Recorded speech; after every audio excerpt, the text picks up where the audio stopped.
The very first thing I do when I open my eyes in the morning is check my phone. I check for social media messages, new subscribers, and maybe even the news. Over 70% of people check their phone within 10 minutes of waking up. Over the course of a day, the average American will check their phone 144 times and stare blankly at it for a further 4 hours and 25 minutes. I discovered on making this video that you can actually check these statistics on an Android phone, and as such, I can regrettably inform you all that my PBs over the last 3 weeks include a day with almost 8 hours screen time and the day where I opened my phone an impressive 183 times. But in my defense, I've been pretty unemployed these past 3 weeks. Welcome to the flip side.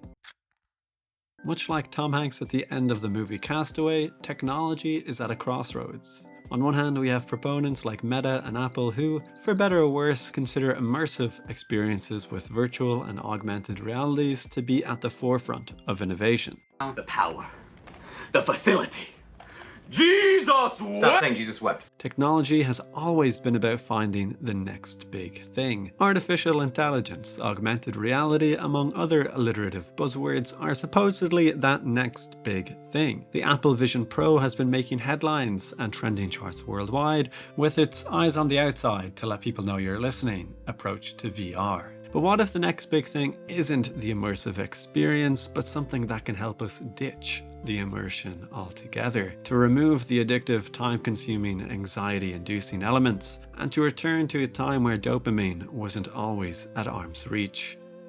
With the rapid progression of AI, technology is making big strides and entering into unknown territories. Anyone who's seen even a single Cold Fusion video over the past few months will know that AI is becoming increasingly integrated into our daily lives. Thus, it can be pretty easy to feel as though technology and LED screens will only consume even more of our time going into the future. However, some companies are seeking to use the power of AI to actually weaken our reliance on smartphones. One such product, the AI Pin, has been getting a lot of attention. And while it's mostly been negative attention due to its $700 price tag, I do think the idea of using AI to remove the need to constantly check our phones is something noteworthy. That said, I personally would hate to talk into a mic in public on a regular basis and feel awkward enough doing it here in my own home. As one commenter said, at least until they turned off the comments on their video, perhaps it would be best to use it in its current form in museums and on guided tours. But what if the answer wasn't in novel technologies, but in forgotten ones?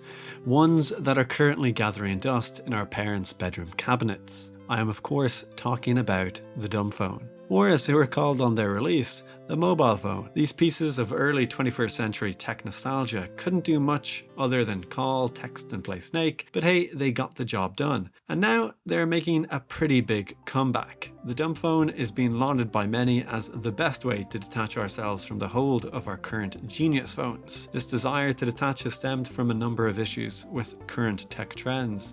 For many, it's mental health concerns associated with high levels of screen time, such as heightened anxiety and stress, while for others, it's privacy and the fear that companies are now holding more power over the end user than ever before. For me, it would probably be seen as a way to escape from the hundreds of online coach ads I'm seeing on Instagram these days. With an estimated 2.8 million of these brick-like pieces of tech expected to be sold in the US in 2023, perhaps the route of technological advancement isn't always a linear path. And it's certainly at least a little bit ironic that the stereotypical phone of choice for Hollywood drug dealers has become the go-to for those looking for an escape from the addictive properties of feature phones. For those looking for something that still at least resembles the sleek sophistication of a modern smartphone, look no further than Light, a Brooklyn-based startup that started back in 2014. Their Light Phone and Light Phone 2 have been marketed as the phone that's supposed to be used as little as possible. It comes with all the basics: call, text, calculator, directions, and a screen so small you'd want some pretty tiny thumbs to be able to use it. But for everything the Light Phone has,